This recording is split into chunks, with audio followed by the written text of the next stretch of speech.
ఆంధ్రప్రదేశ్లో ముద్రగడ ఒక కాపు సామాజిక వర్గ నేతగా ప్లస్ ఆయనకి కరప్షన్ ఎలిగేషన్స్ కానివ్వండి, లేకపోతే ఒక నికాల్సైన నేతగా ఖచ్చితంగా ముద్ర ఉంది. దీన్ని ఎవరూ కాదనలేరు.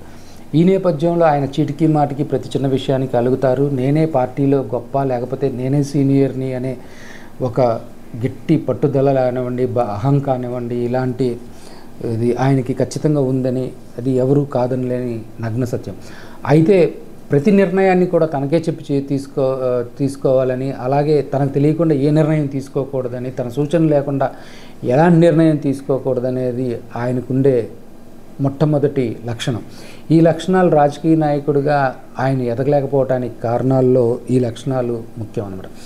అయితే ఇక్కడ ముఖ్యంగా గమనించాల్సిన ఒక చిన్న విషయం ఏంటంటే, ముద్రగడ పద్మనాభం గారు 2019 ఎన్నికల్లో కానీ 2014 ఎన్నికల్లో కానీ డైరెక్ట్గా పోటీ చేయలేదు, ఎవరికి కూడా మద్దతు ఇవ్వలేదు. అయితే 2024 ఎన్నికల్లో ఖచ్చితంగా పవన్ కళ్యాణ్ని ముఖ్యమంత్రిగా చూడాలన్న ఉద్దేశంతో ఆయన ఒక విన్నపం అయితే చేశారు, నేను మీతో సపోర్ట్ చేస్తానని చెప్పి. నిన్న అయితే దానికంటే ముందు కూడా వైఎస్ఆర్సీపీలో చేరితే నాకేంటి అని అడిగినప్పుడు ఒక లోక్సభ, ఒక అసెంబ్లీ స్థానం, పత్తిపాడు అసెంబ్లీ స్థానం, కాకినాడ లోక్సభ కావాలని అడిగారు. అయితే వైఎస్ఆర్సీపీ సామాజిక వర్గాల ఎన్ని సీట్లు ఏ కమ్యూనిటీకి ఇవ్వాలని చెప్పి ముందుగానే ఒక ఎక్సర్సైజ్ చేసుకొని పెట్టుకోవటం వలన రెండో స్థానం కేటాయింపు అనేది సాధ్యం కావట్లేదు. ఎందుకోసమంటే ఒకే ఫ్యామిలీలో ఆ 2 సీట్లు ఇవ్వటం వలన కొత్త ఎంట్రీ అంటే ఆల్రెడీ ఎగ్జిస్టింగ్ మెంబర్స్ ఉన్న వాళ్ళని అకామిడేట్ చేసుకుంటూ కొత్తగా ముద్రగడ గారు చేరుతున్నారు కాబట్టి ఆయనకు 2 టికెట్లు ఇస్తే ఖచ్చితంగా అది అడ్జస్ట్ కాని పరంగా ఉంటుంది. ఆల్రెడీ ఉన్న కాపుల్ని కూడా అడ్జస్ట్ చేయాలి. అలాగే అక్కడ తూర్పుగోదావరి, వెస్ట్ గోదావరి జిల్లాల్లో బీసీలని కూడా ఖచ్చితంగా అకామిడేట్ చేయాలి. ఈ పరిస్థితిలో 2 టికెట్లు ఇవ్వలేని పరిస్థితిలో ఖచ్చితంగా ఒకటి పత్తిపాడు అసెంబ్లీ ఇస్తామని చెప్పి వైఎస్ఆర్సీపీ చెప్పింది. తెలుగుదేశానికి క్యాండిడేట్లు లేరు, అలాగే జనసేనకి కూడా క్యాండిడేట్లు లేని పక్షంలో వాళ్ళు ఎన్నైనా ఇస్తామని చెప్పడంలో ఖచ్చితంగా అటే వెళ్ళారు. ప్లస్ ముద్రగడ గారిని ఖచ్చితంగా వైఎస్ఆర్సీపీలో ఉంటే ఆయన్ని బతిమలాడటం కోసం ఒక టీం ఉండాలి, ఆయన అలిగినప్పుడు బతిలాడి చేయటం కోసం, అలాగే ఆయన చెప్పినప్పుడు ఆహా ఓహో అంటూ భజన చేయడానికి ఒక టీం ఉండాలి. కాబట్టి ఆ టీముల్ని అరేంజ్ చేసే సాహసం, శక్తి వైఎస్ఆర్సీపీకి లేదు. కాబట్టి ఖచ్చితంగా వైఎస్ఆర్సీపీ అయితే దూరంగానే ఉంది.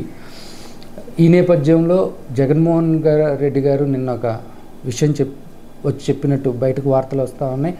ముద్రగడ గారి దీనికి విషయం వదిలేయండి అబ్బా, ఆయన అటు పోతానన్నారు కదా ఎందుకు అని చెప్పారని చెప్పి నడుస్తూ ఉంది. ఈ నేపథ్యంలో ముద్రగడ గారు ఎన్ని రోజులు ఉంటారు అనేది కూడా క్వశ్చన్ మార్క్గానే ఉంటుంది. కానీ ముద్రగడ గారు ఖచ్చితంగా పవన్ కళ్యాణ్కి ఒక జోరియలాగా ఊదుతూనే ఉంటారు. ఖచ్చితంగా 50 సీట్లు జనసేన తెలుగుదేశం ఒప్పందంలో భాగంగా 50 సీట్లు జనసేన ఖచ్చితంగా ఇవ్వాలని పట్టుబడతారు. ఈ నేపథ్యంలో 50 సీట్లు ఇవ్వకపోతే అదొక పంచాయతీ అవుతుంది. ఇచ్చిన 50 సీట్లు కూడా ఈయన కనుసన్నల్లో ఇవ్వాలని చెప్పి ఇంకోటి జరుగుతుంది. సో ఇవన్నీ కూడా ముందుగానే మాట్లాడుకోవటం అనవసరం. రాబోయే రోజుల్లో చాలా విచిత్ర చిత్రాలు జరగబోతాయి. అవన్నీ కూడా చూసి ఆనందిద్దాం. 2019 ఎన్నికల్లో ఎలాగైతే వైఎస్ఆర్సీపీ 151 స్థానాలు గెలిచిందో అలాగే సంచలన విజయాన్ని 175 స్థానాలకి 175 స్థానాలు తెచ్చుకునే విధంగా ప్రయత్నం చేస్తుంది. ఖచ్చితంగా గ్రౌండ్ రిపోర్ట్స్ ఏవైతే వస్తూ ఉన్నాయో అవి చాలా ఫేవర్గా ఉన్నాయి. ఎవరు ఏమి అనుకున్న పత్రికలు లేకపోతే సామాజిక వర్గం వచ్చి బురద జల్లిపోయినా ఏమీ కాదు. ఓటర్ ఆల్రెడీ డిసైడ్ అయి ఉన్నారు. వైఎస్ఆర్సీపీ ఏం చేసింది, తెలుగుదేశం హయాంలో ఏం ప్రామిస్ చేసి ఏం డెలివరీ చేసింది అనేది ఉంది. రోడ్ల విషయానికి వస్తే 5 సంవత్సరాల క్రితం అన్నీ బాగున్న రోడ్లు 5 సంవత్సరాల్లోనే పాడైపోయినాయా అనే question mark Chandrababu Naidu raise చేస్తున్న సందర్భంలో మీరు వేసిన రోడ్లు కేవలం నాణ్యత 5 సంవత్సరాలేనా అని చెప్పి కూడా ప్రజలు గమనిస్తూ ఉన్నారు.